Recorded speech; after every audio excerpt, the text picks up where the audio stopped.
further magical aids, the magician must deal the same way with any further aids which he may want to use for his ritual purposes as he has with the magical implements already described.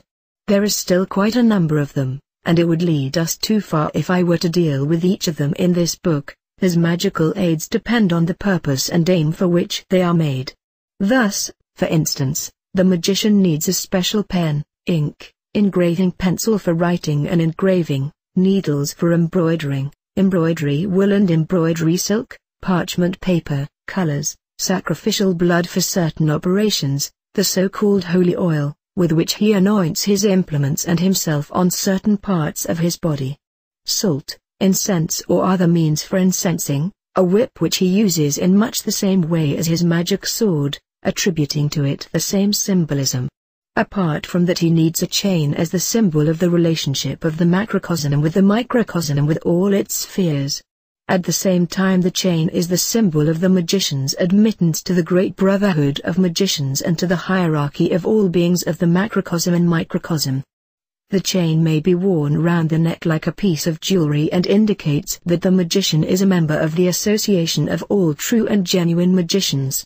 For certain magical operations, a cup is also used as the symbol of wisdom and life.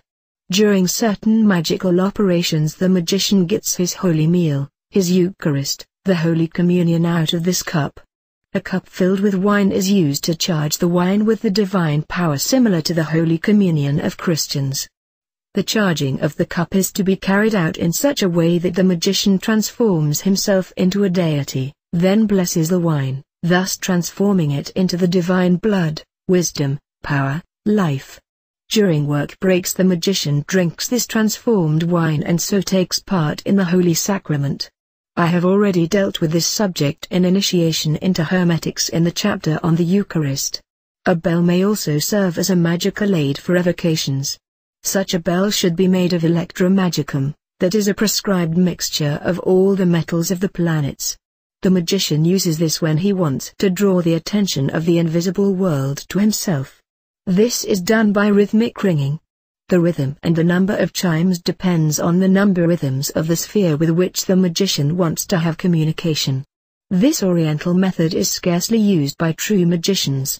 In the East, especially in Tibet, this kind of evocation by bell ringing, cymbal beating etc., is often practiced. I have already mentioned that all these implements must be new and never used for any other purpose except the one to which they are dedicated. Each implement must be put away safely after use. If it is no longer needed, or if the magician does not intend to use it anymore, the implement has to be destroyed or rendered innocuous.